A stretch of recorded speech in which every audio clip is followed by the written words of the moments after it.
Hey, welcome to Guitar Vacation. We're going to jump right into the Jeff Beck Guitar Gear auction. And just to start off with, it's no surprise, the blow-by-blow Ox Blood Les Paul was the star of the show. It went for over $1.3 million US. And I think that was the one that sold for the most, and that's how we all remember it, or I do at least. We'll go into a little bit more about it later, but it's kind of funny, everything I've been reading while I've been deep diving this auction thing is Jeff really didn't play that guitar that much. It wasn't one of his favorites, but because of this album and this album cover, it's one that we all remember fondly and associate with him.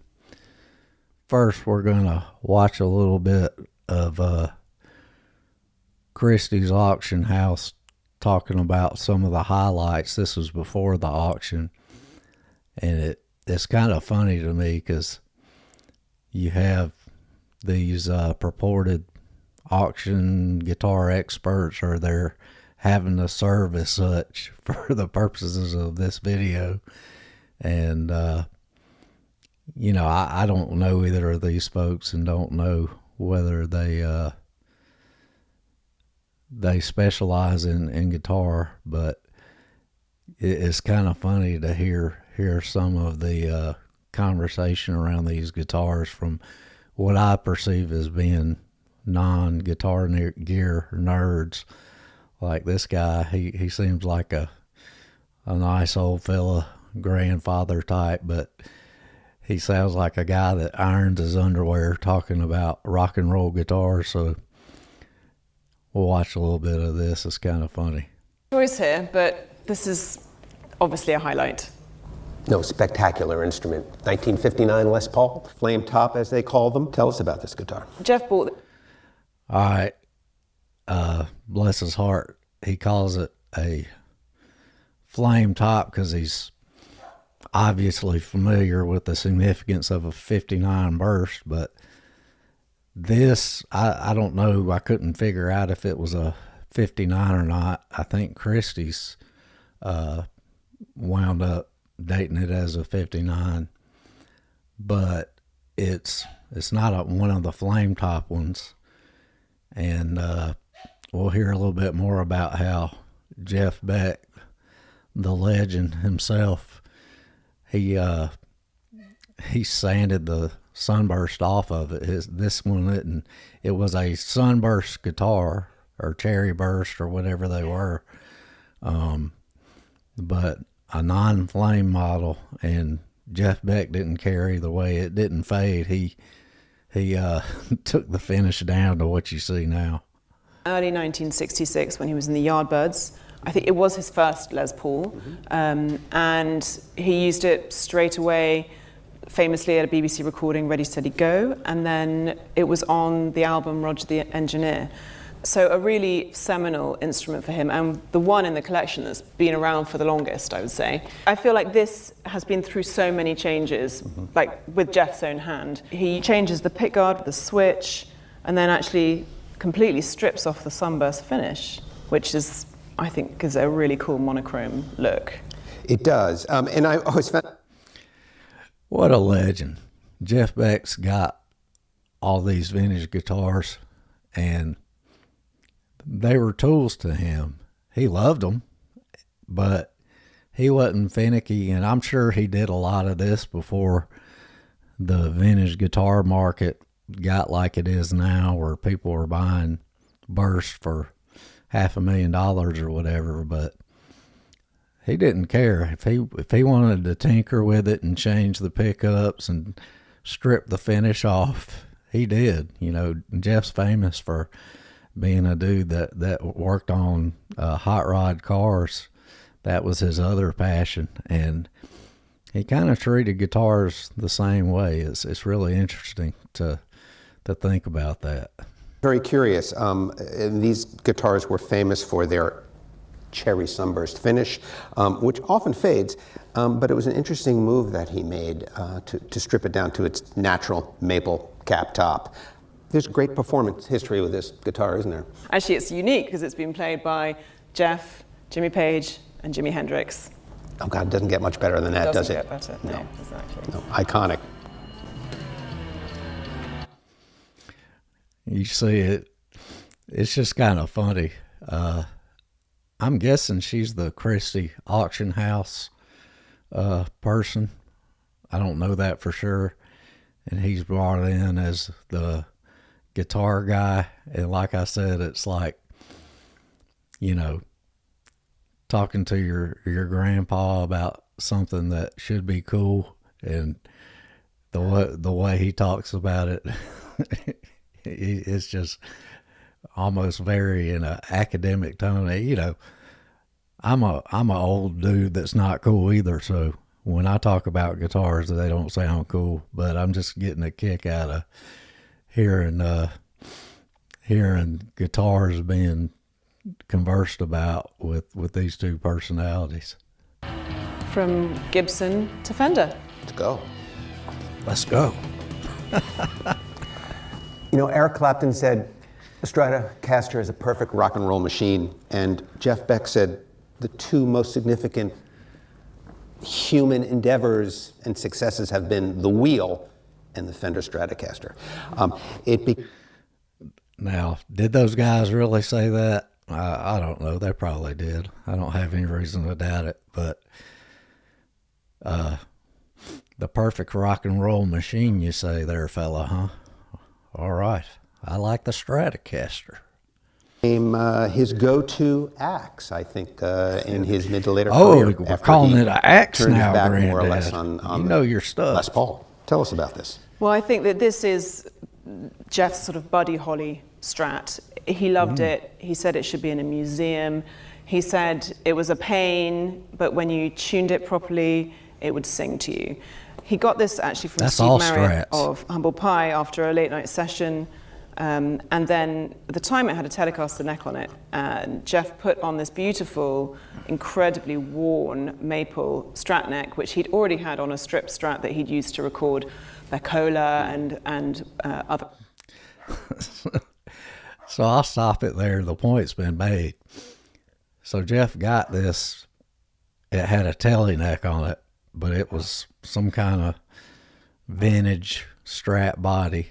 And he happened to have another vintage neck laying around because obviously he was just parts castering these things because, you know, he treated them as tools. And, you know, like I said, back then I know vintage Strats weren't what they are now as far as the market and everything, but it really says a lot to me that Jeff was a tinkerer, and he may have had his techs doing some of this stuff, but in my mind, him being a guy that turned wrenches and hot rods, I bet especially early on he was doing all this himself. So that's a really cool thing that I took away from this whole discussion that the guitar auction brought up, is that Jeff was not precious about modding his guitars, and that's the guitar that we're talking about, or that they're talking about in the video, and it says circa 54, 58. Well, that's because the body and the neck are both non-original to each other. And this guy, let's see what it went for. So that sunburst vintage part caster Fender Strat went for over almost $377,000 US. Pretty cool. All right, so this white Strat is one of Jeff's actual vintage Strats that he ended up kind of keeping at home. I'm sure he used it to record with, but this was likely he got as a replacement for his original vintage Strat that apparently John McLaughlin gave him, and that guitar was stolen, so he got this one. And from what I'm reading, I don't think these pickups and electronics are original to this guitar. Apparently, for most of the time he had it, he had a black pickguard on it with Seymour Duncan quarter pounders. And then apparently he later sent the pickups in some configuration. I can't figure out if it was the quarter pounders or if he got this other set that's associated with the more white, Olympic white traditional look, and it was at some point sent to Seymour Duncan to repair one of the pickups, and he returned it to this state. But I don't get the feeling from what I'm reading that any of these electronics that spent a good amount of time in this guitar were original to the guitar. I think Jeff popped the pick guard out and put them in another guitar straight away and went to the quarter pounders for a while, and then switched back to these more period guitar appropriate pickups. Just a touch over $550,000 for Jeff Becks 60s real vintage Strat. So sticking with our Stratocaster theme right now, this was a Strat, a vintage reissue from 1982, so I'm sure Jeff got it new at the time, and he largely used it as a backup to his main Strat during that time, and it went for 75,600 pounds. So in US dollars, that's 94,000 and some change for a 82 vintage reissue. And I'm guessing that was before he went to the signature, when they started making them signature Strats. I guess he just, probably got that through Fender before all that was a thing. So sticking with our Strats, this is another actual vintage but Partcaster Fender. Says on the dates 1959 and after 1962, because again this was put together with parts apparently by Seymour Duncan, who quote it says, "Our old friend and pickup guru Seymour Duncan in around 1984 put together from, quote, the best bits he had laying about."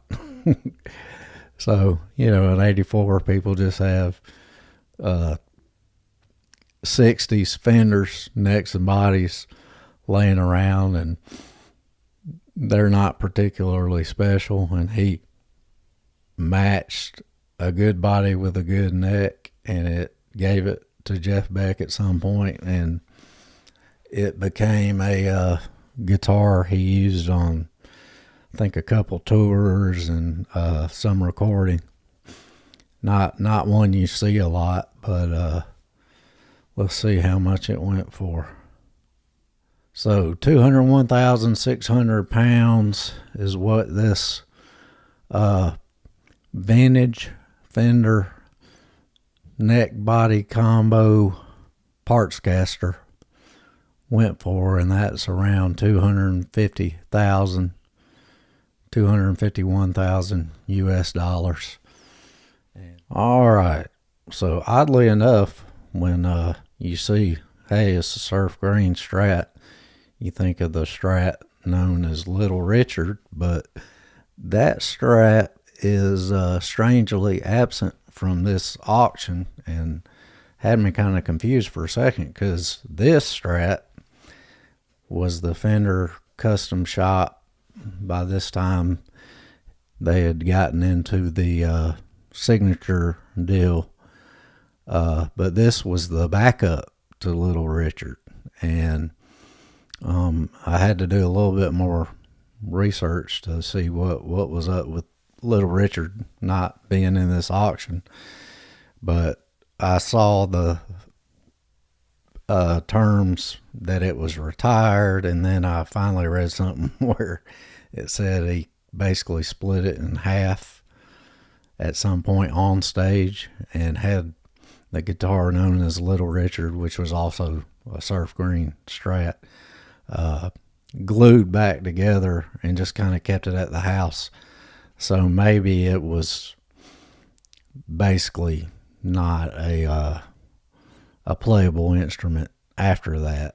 So the Fender custom shop Jeff Beck signature prototype, which was made to be a backup to Little Richard, is went for $141,000 and some change. All right, now we're into the Olympic Strats, which, you know, are very widely associated with later Jeff Beck, and this one was basically his number one Strat of that era, and for a long time. And some of this is a little convoluted because he did swap around parts and stuff like that. So apparently the neck on this was the neck that came from the original Little Richard Surf Green Strat, which got broken from everything I've been able to read. And he put it with this Strat body that it was a Fender custom shop, and it's kind of the prototype, if you can say that, because, you know, Fender's trying to prototype different things. The neck was definitely a prototype neck, but Jeff just took the neck from his favorite Strat, Little Richard, once it became defunct, and stuck it on this other body. What's interesting about the Little Richard Strat and this Strat is that the bodies are both basswood, which is, you know, not your typical alder that you see with Strats. Very interesting. So all of us that argue about tone woods, one of the most iconic Strat players to ever pick up the instrument, didn't use alder. His favorite Strats later on were basswood bodies. But in any case, this guitar was known as, see if I can pronounce this right, Anushka, Anoushka.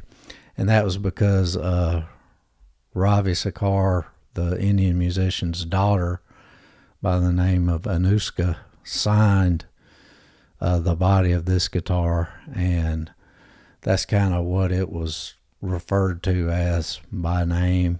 And it was Jeff Beck's number one. It's the one like from the famous Ronnie Scott's performance that became a DVD, and that's kind of one of the Jeff Beck best of, you know, that particular performance is one you kind of refer back to, because he did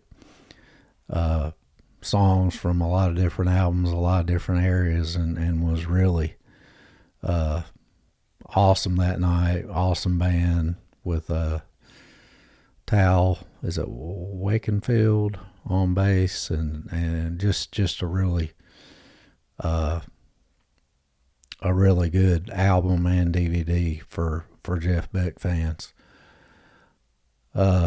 So this Strat, which was his number one for quite a few years, went for £1,008,000. So in US dollars, that's going to be $1,256,000 and some change for the iconic Strat that you probably think of first when you think of Jeff Beck, because of how long he was in that kind of Olympic white Strat frame of mind.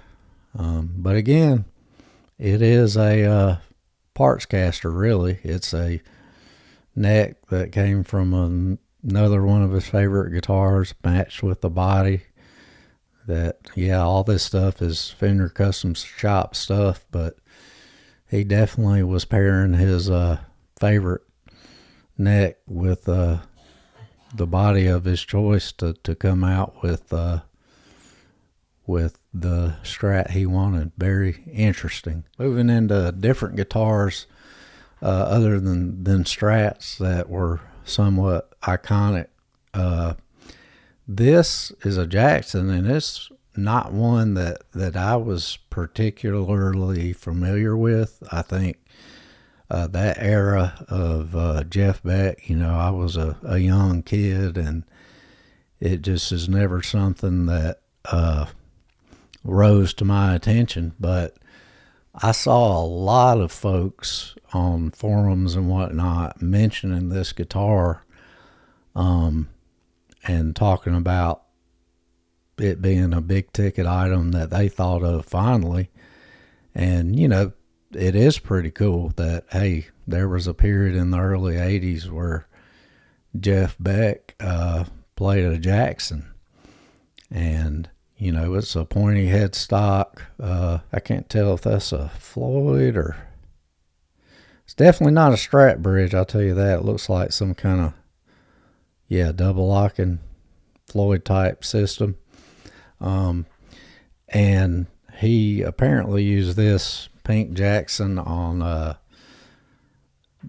the Tina Turner album Tiny Dancer, and got Tina Turner to sign it, and allegedly she pulled a knife out and scratched her name into it, which is pretty cool. The price of this guitar is definitely indicative of the fan base thinking of this pink Jackson guitar. Finally, it went for £441,000, which US dollars, that's going to be just a tad under $550,000. So really, really cool piece of the Jeff Beck story that I wasn't familiar with before this auction.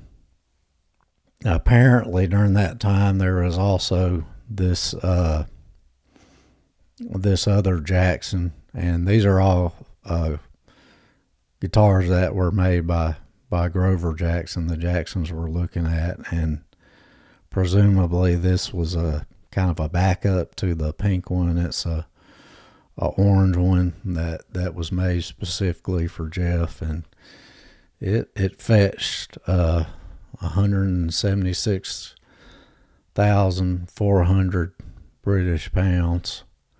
That's right at $220,000 US. Cool guitar. So back to some of the most iconic guitars associated with Jeff. This is the original Oxblood Les Paul.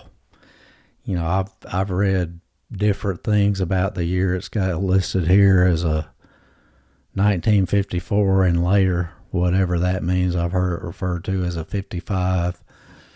But it's associated so much with Jeff because it's on the album cover, him playing it kind of in a pastel rendition on Blow by Blow. And from what I've read, Jeff did not play this Oxblood Les Paul very much. And, you know, he really played Strats so much later on that he didn't play any Les Paul a lot, I would say, after a certain point. But this one he got, there's a supposed 59 that is in his collection back from the Yardbird days, and there is another 59 that was an actual 59 burst that he got from Rick Nielsen, the Cheap Trick guitar player. He's, you know, well known for having a huge guitar collection. And in any event, from what I can tell, the one he bought from Rick Nielsen, the 59 burst, got stolen. And I can't see where it was ever recovered. So, you know, I know there's a lot of eyes on the 59 bursts these days. So that one may have returned back to prominence somewhere or popped back up. I don't know. But from what I can tell, it's not in this auction and was not part of Jeff's guitar collection at the end of his life. But going back to this, the Oxblood,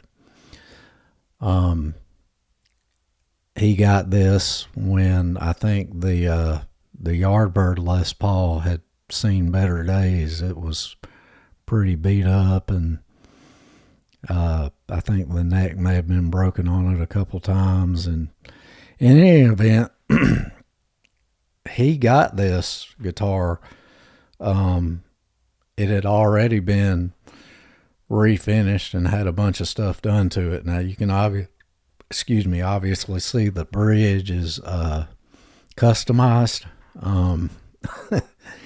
And, you know, that's not surprising looking at what Jeff has done with a lot of his guitars. He was definitely a tinkerer.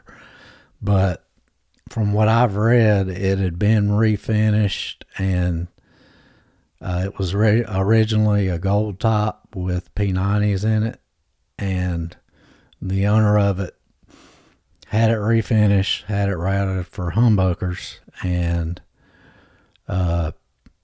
didn't like it. And Jeff wound up scooping it up, and from what I've read, Jeff had it refinished again to what is the Oxblood color that's so iconic with this guitar.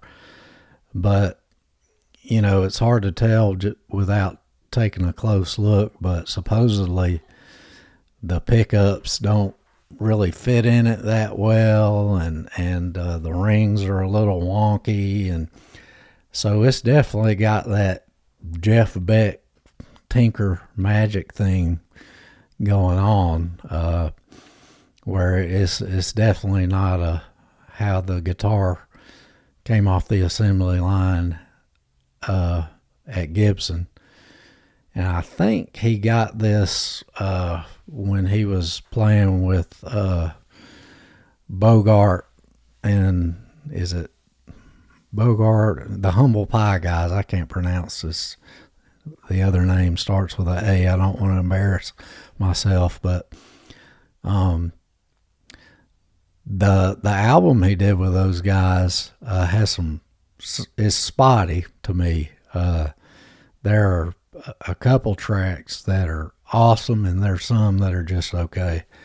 But that was kind of a super group, and I think he got this guitar around that time and probably used it to record some and used it live some.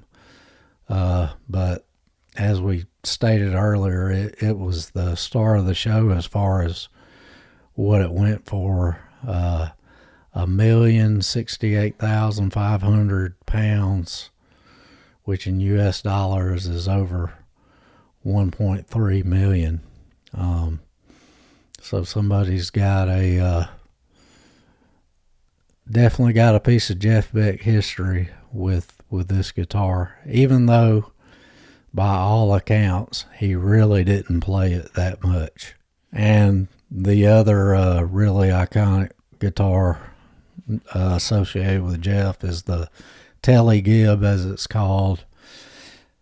Looks like a Telecaster, has humbuckers in it. The Telecaster bridge is basically cut to fit the humbucker. This guitar was famously used on, I've heard it was used to record As We Ended as Lovers, or So We Ended as Lovers. I know the song better than I do the name of the song. Definitely a standout on Blow by Blow. But this guitar was built by Seymour Duncan, and if I remember correctly, Jeff traded an Esquire for it, and it was an Esquire that had a lot of history that he had used on the Yardbirds. But Jeff ended up with this, which is a guitar that was customized to be more like what he wanted at that particular time. And this was, from my research, was still a guitar that Jeff really liked all along, even in the later years. And he brought it out on a later tour in the 2020s era. Didn't use it because he was really nervous about it getting stolen or something like that. And heck, you start reading about some of the bad luck Jeff has had with guitar thefts and the ones he's broken and all that kind of stuff. You can kind of see where, even though he wasn't opposed to putting humbuckers in a Telecaster, when a guitar was one he liked, he was protective over it, and he took it out on that tour, but apparently never used it and kept it locked up. So I think this guitar sat around in his arsenal at the house, and he could play it at home, or, I'm sure he used it during recording whenever he wanted to. But that is the Tele Gib that we all remember and associate with Jeff Beck. It went for £693,000, so definitely had a price that reflected its significance for Jeff Beck guitar fans. And that comes out to $864,000 and some change in U.S. dollars. So glad to see the Tele Gib fetch a fairly high price among Jeff's guitars. A few I wanted to touch on that I had no idea about until looking at this auction, but apparently Jeff toured Japan in the late 70s, maybe early 80s. Anyway, while he was over there, he started being courted for signature guitars by Greco and Ibanez, who made guitars in Japan, obviously. And they started prototyping guitars to send to Jeff Beck, hoping to hit that magic one that would be his signature guitar. And you see these two made in Japan Grecos in '78. It's one with a fixed bridge and one with a tremolo on it, and those are very obviously like the Yamaha SGs that are still made today, but are really cool guitars. And then the Ibanez prototypes, which there's a bunch of them, they're kind of this Strat shape, but with fixed bridge and humbuckers and about 9,000 electronic switches and knobs. They were probably really trying to give Jeff a lot of options to do Jeff Beck things via electronics. And look at all these things. These are all prototypes made by Ibanez in Japan, late 70s, 1980. There's one with a trim, but they all have just the craziest looking electronics as far as switches and knobs. And these guitars, they are really cool. They're not necessarily something you think of when you think of Jeff Beck, but they still got some good auction prices. 11,000 pounds, almost 19,000 pounds, 16,000 and some change. So yeah, right around that area. This one on 8,820 pounds. So if we just kind of round to the middle of that without doing every one of them, 10,000 pounds. So just kind of rounding 10,000 pounds is around 12,500 US dollars. And at least one was closer to 20. So, you know, they still got some really good monetary value out of the auction, which they do have a really cool novelty appeal. If you just want to have a guitar that's part of Jeff Beck's history. But man, they made a bunch of these things. And obviously the signature thing never came to fruition, but who knows what Jeff, how much he used these or what he did with them. You definitely don't see any pictures, or I haven't, of him using them on stage or anything, but he kept them, so that says a lot. Obviously, another guitar that would be considered iconic is the actual 59 Les Paul. From what I can tell, the neck was broken at some point, or maybe multiple points, and replaced, but this is the one that in the video they were referring to that Jeff stripped the cherry burst finish off of, and it was a non-flame model, so it got stripped down to the maple, and you can tell by the headstock that this is like a replacement neck. I mean, that's weird looking. And he first started playing this Les Paul in its original condition from when he was in the Yardbirds, so definitely historic in that sense also.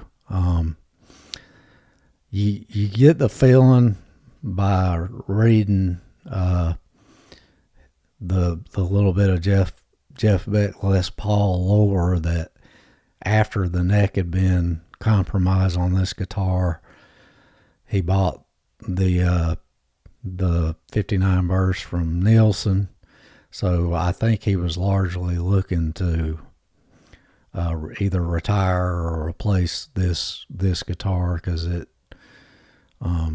wasn't what it was before, probably. And of course that guitar got stolen, which led to the ox blood. And really, when it comes down to it, did Jeff Beck use Les Pauls at different points in his career? Yes. Did he probably use them after that in recording certain parts and that type of thing? I'm sure he did. But in actuality, he played Les Paul sparingly. But this one, it's definitely an amalgamation. Obviously, the pickups have been replaced and, different neck on it. But because it was owned by Jeff Beck and the history behind it, it still fetched £403,200. In US dollars, that's $503,000 US dollars and some change. And I would really be interested in knowing how well or not well this guitar plays now. I'm guessing that it's probably not the best player, and glad to see that its association with Jeff Beck got it up to the $500,000 range. Another vintage guitar that Jeff may have had longer than any other guitar in his collection is this Telecaster. And it is, once again, we're seeing a theme here, a very old vintage Telecaster body mated with a very old vintage Telecaster neck that he reportedly got from Seymour Duncan early on in his career. But it is, by all accounts, a parts caster of Fender vintage neck and vintage body. And Jeff had this Tele before any of these other guitars we've been talking about, and really kept it around. He's referred to in a lot of articles as this guitar being one that was a frequent player at home, or the first guitar he would pick up at the house when he just wanted to play guitar for his own enjoyment. He definitely used it to record with and that type of thing. And then he kept it until his passing. So just what he always refers to as a real workhorse of a guitar, and really cool instrument. Just a Telecaster made out of a good neck, good body that impressed Jeff Beck enough that he had it longer than anything and never got rid of it. So got to have a good Telecaster around, and Jeff had one, and it did its job well for a long time. And it fetched right at £500,000, 504,000 pounds. In US dollars, that wound up being 628,000, just shy of 629,000 US dollars. So another interesting piece to the Jeff Beck puzzle was some of the Gretsch guitars he had. And you've got a couple on here. The one that reportedly is the same guitar made in the same year as what Malcolm Young played, which is kind of a cool coincidence. And these 25,000 pounds. This vintage 56 Duojet, and it went for 115,920 pounds, so almost 116,000 pounds. And in US dollars, that's almost right at $145,000 for the crown jewel of the Jeff Beck Gretsch collection. So just to touch on some of the amps Jeff played over the years that made it to this auction. This is, you do think about Marshall a lot with Jeff, although that's definitely not all he used, but this is the super tremolo Marshall that you kind of think of as far as what he was using early on. It's according to this a 68. It went for 21,420 pounds, which is almost $27,000 for that vintage Marshall super tremolo head. Just going through amp wise some of the bits and pieces. This is a 6x10 speaker cabinet, a Univox cabinet, apparently from 1970, almost 15,000 pounds.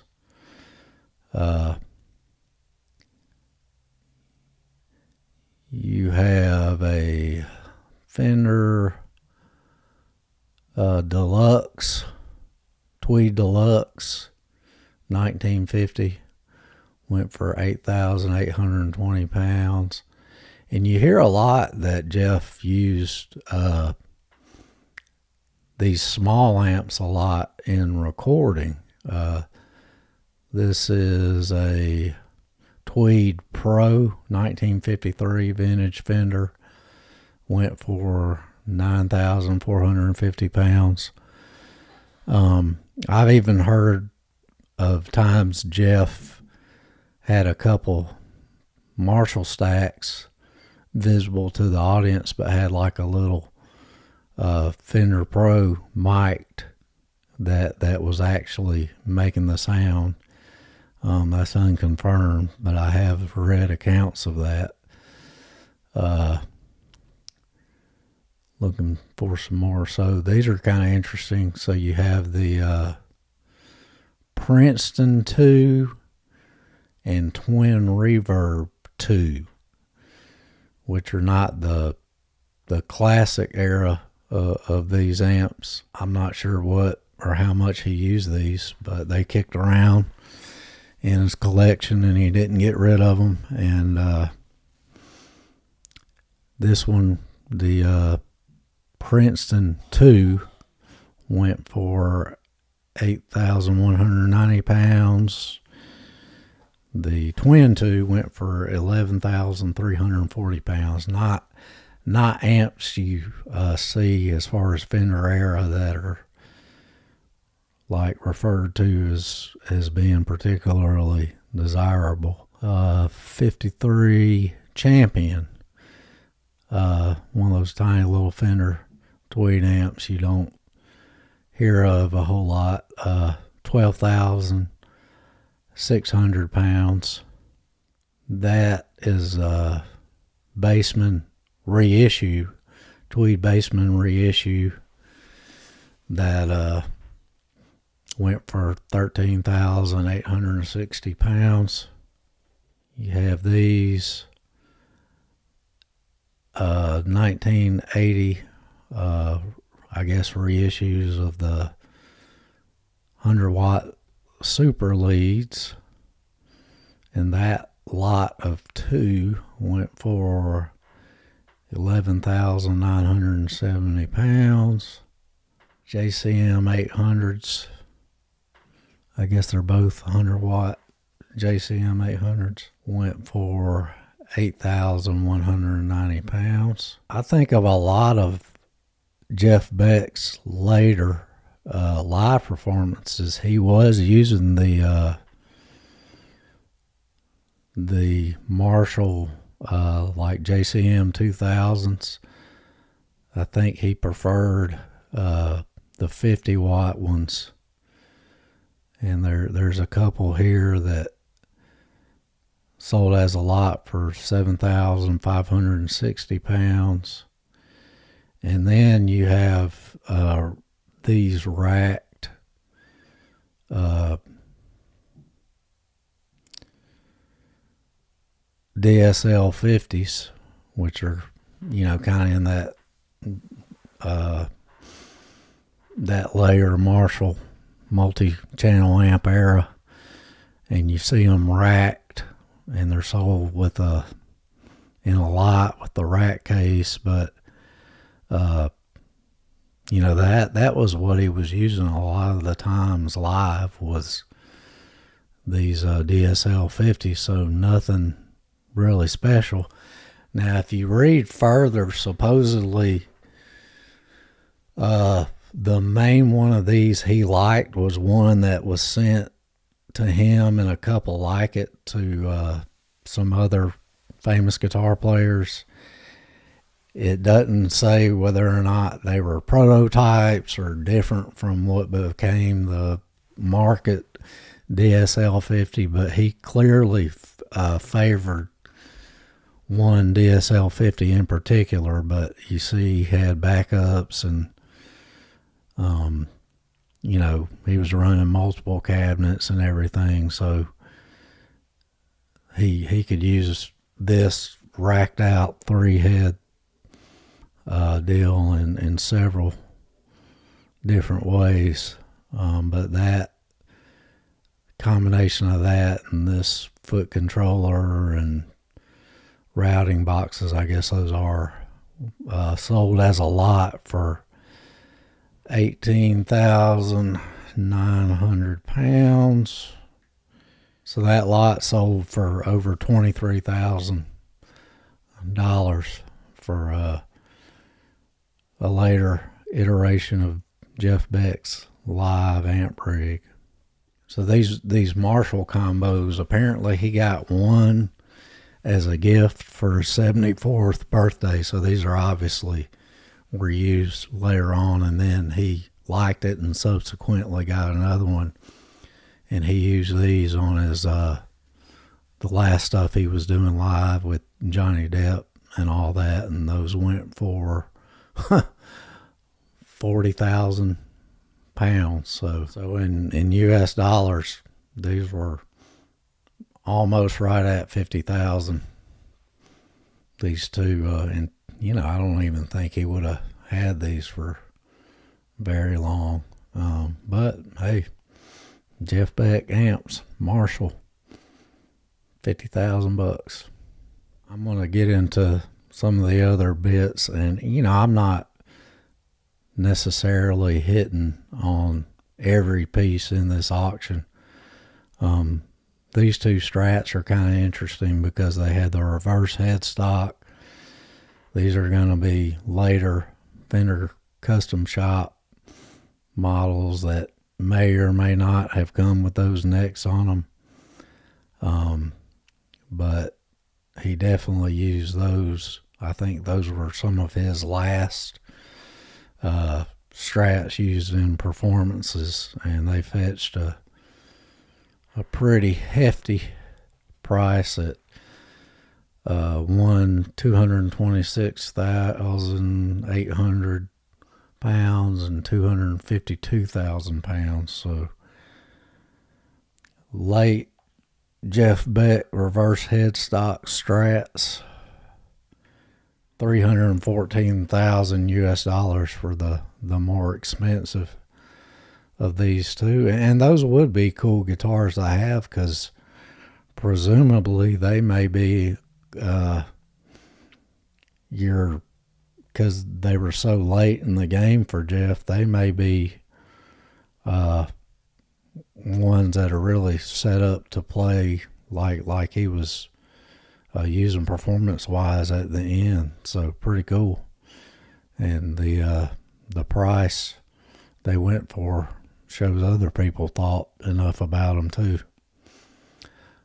Getting into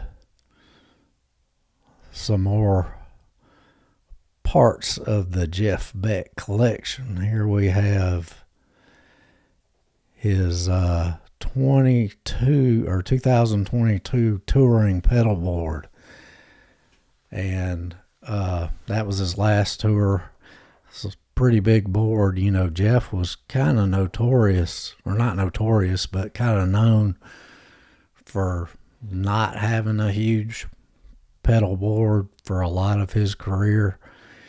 You know, you're always hearing cool ring modulation and fuzz and stuff like that on his albums, but I think during a large part of his career, he would come out and have like a Proco Rat and a Boss Delay. That was his pedal board, but this one is a later iteration where he put together a pedal board that could do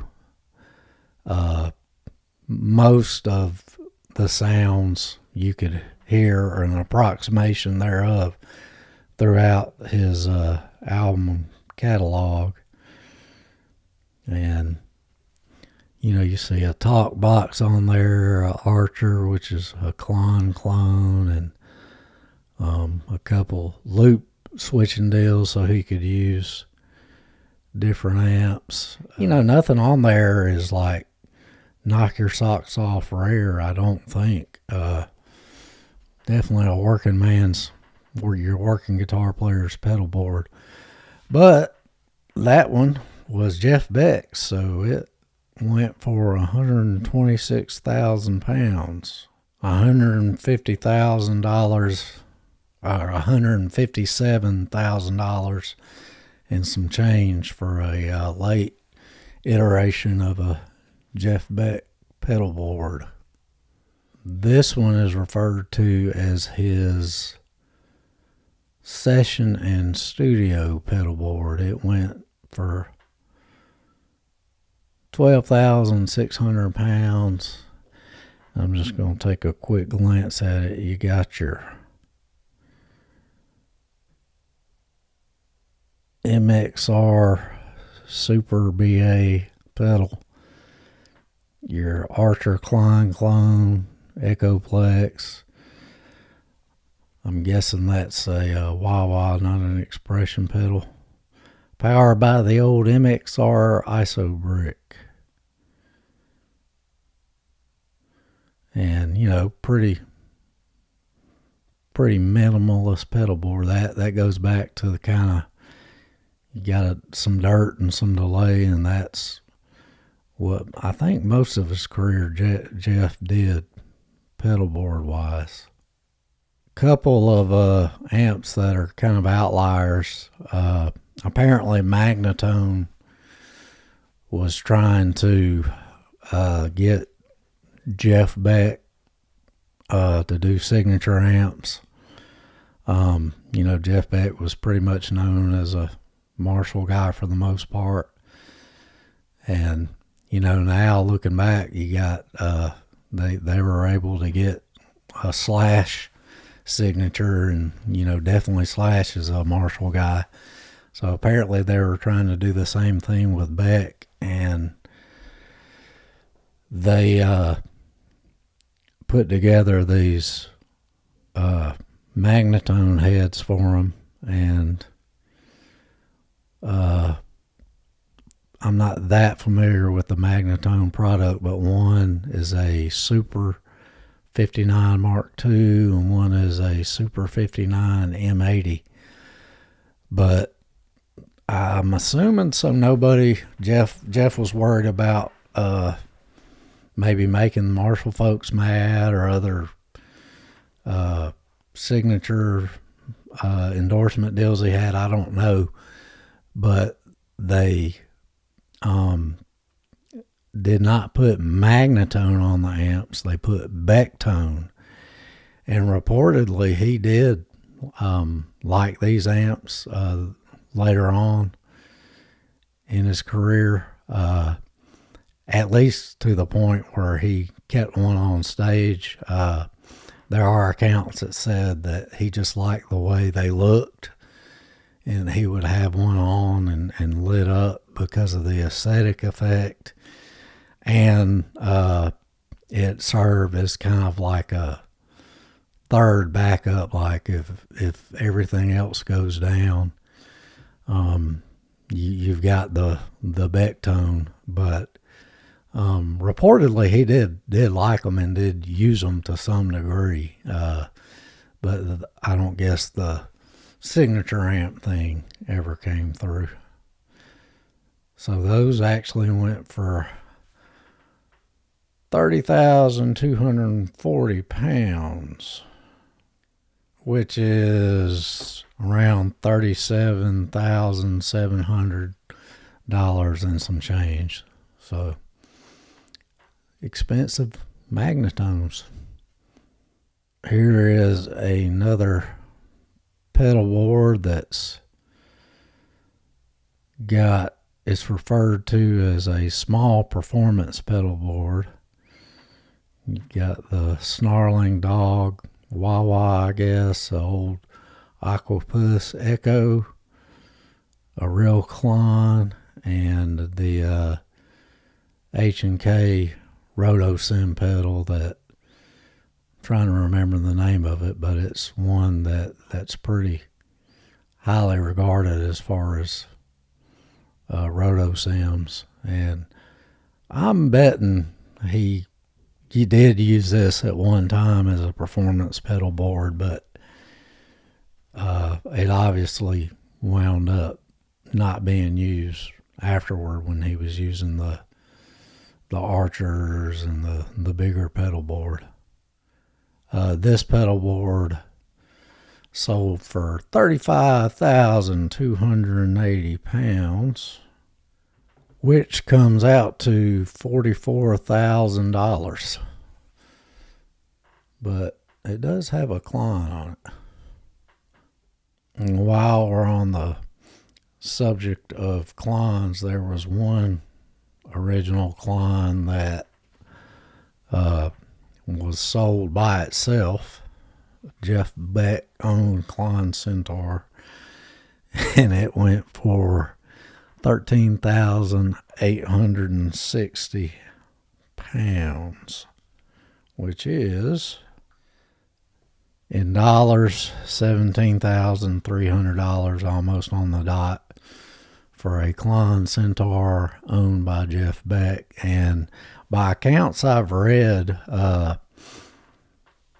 he worked the Klons out of his actually touring live performance pedal boards, because even for Jeff Beck, the original Klons became too expensive to take out when he could get a Klon clone like the Archer and do the job with it. So even Jeff Beck realized that Klons were too expensive to take on the road. Kind of funny. There is a vintage 75 Mutron octave divider pedal that was sold by itself.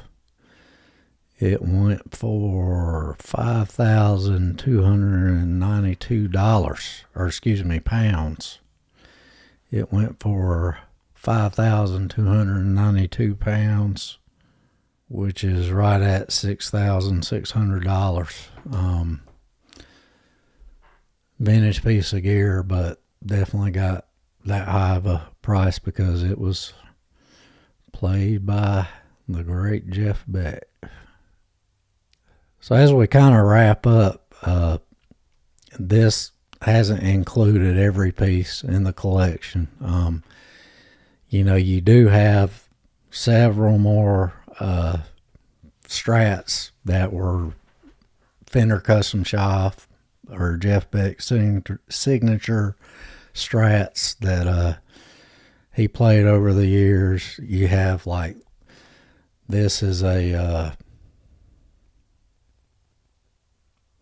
2006 kind of copy of the Esquire, presumably that he played with the Yardbirds, presumably that he traded for the Telegibb to Seymour Duncan.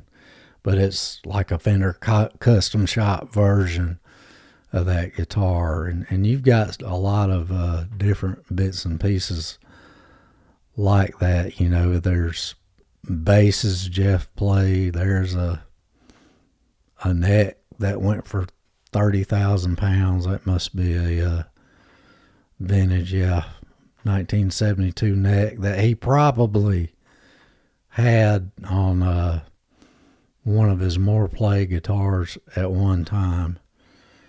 But there's several of these.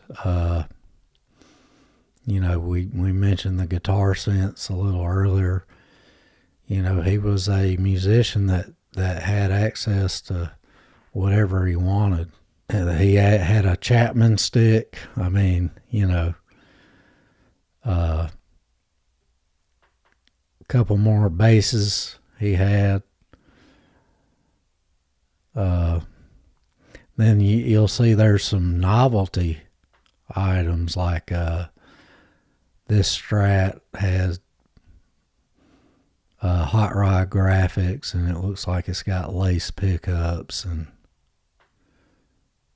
a Gretsch acoustic. You know, you've got he had a couple of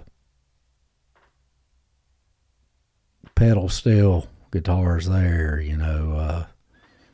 So he obviously kept the different instruments around that he may use for different stuff, recording and whatnot. There's another later guitar synth labeled Strat with the guitar synth box. There's a body with a hot rod pinup sticker on it, you know, and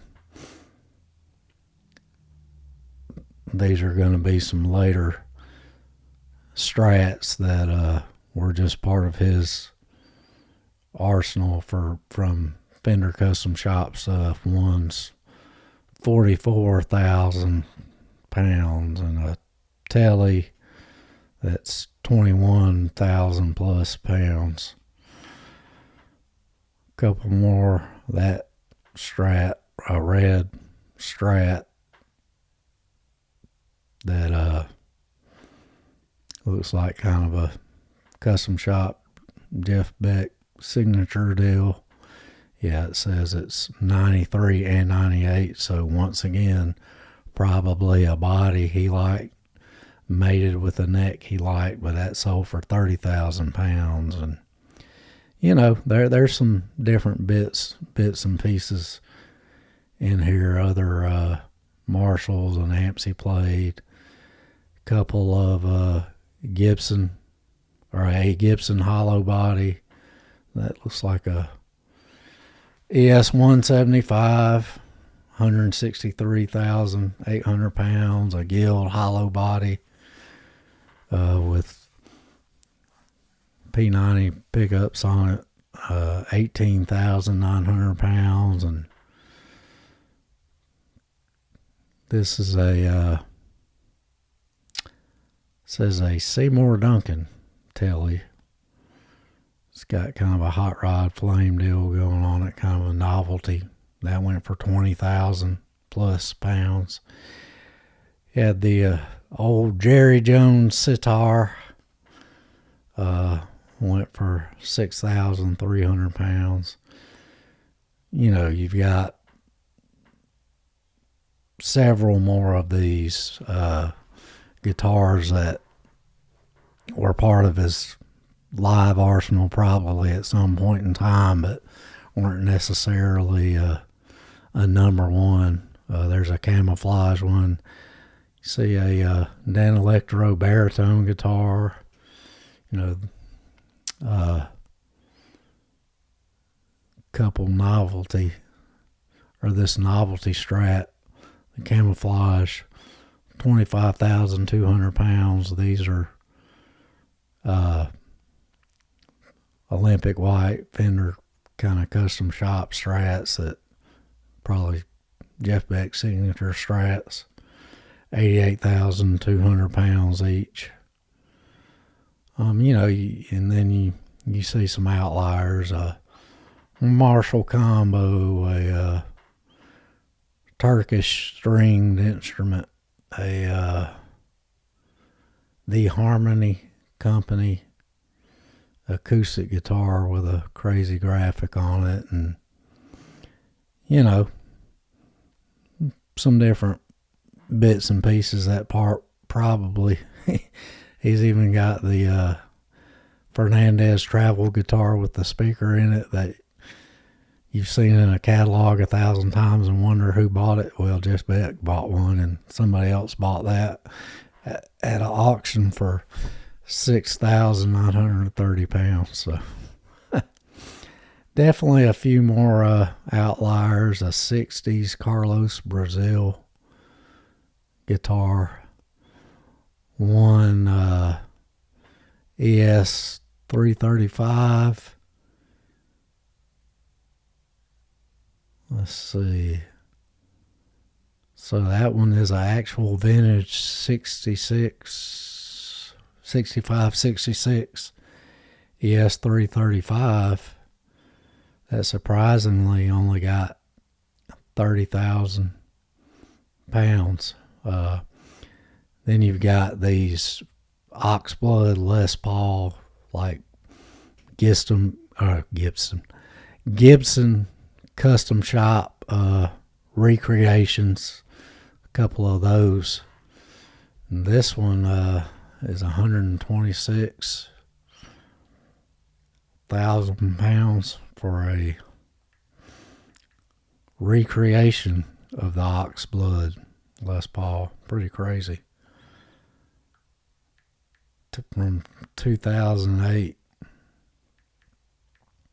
So in US dollars, somebody paid over $157,000 for the 2008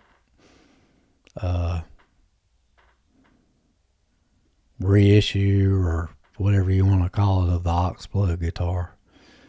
And this one, which was a 2010, only 30,000 pounds. So don't know what the lore is behind why somebody would pay that much more. And then you see there's a recreation of the Telegib. It's 32,000 pounds, and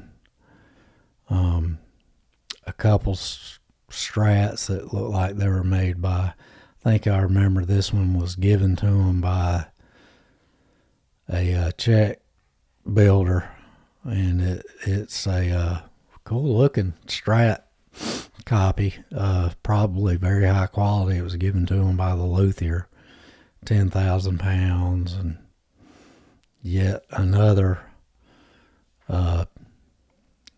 Jeff Beck Olympic White Fender, was probably a backup or something. 63,000. Let's look at that one. Yeah. Custom shop. Yeah, nothing special about this particular one. It was just one of many Olympics white Strats Fender made for Jeff, and it went for 63,000 pounds. This is a 3/4 size guitar made by some custom company in Poland. Went for 5,000 pounds. It's a weird looking little guy. Again, couple novelties, some graphics.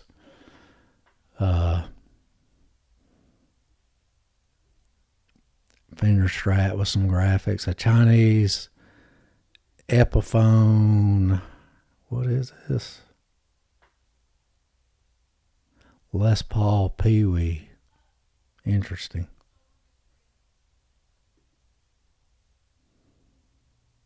£5,000.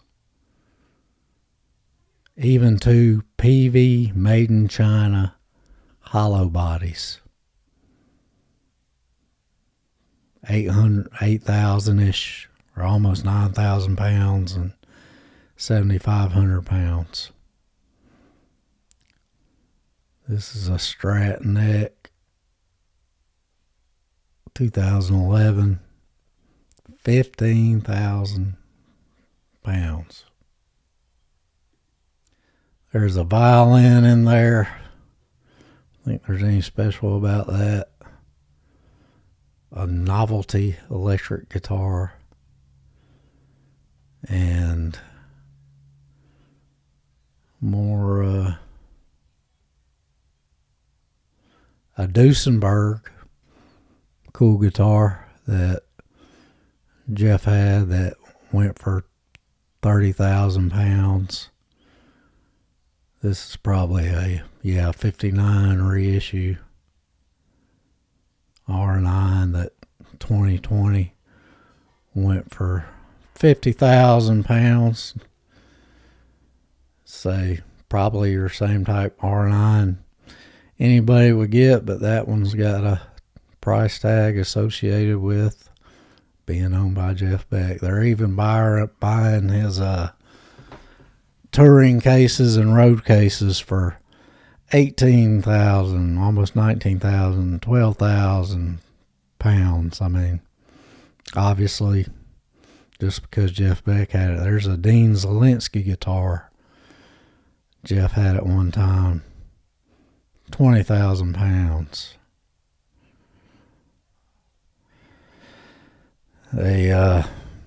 Another Olympic white Strat went for 94,500 pounds, and it's got a bunch of signatures on it. Then some Jeff Beck paintings with Johnny Depp that I actually like Johnny Depp a lot as an actor. I think him playing with Jeff Beck is pretty goofy, but hey, as long as they were having fun and Johnny gave Jeff some fun there towards the end of his life, I don't have any problem with it.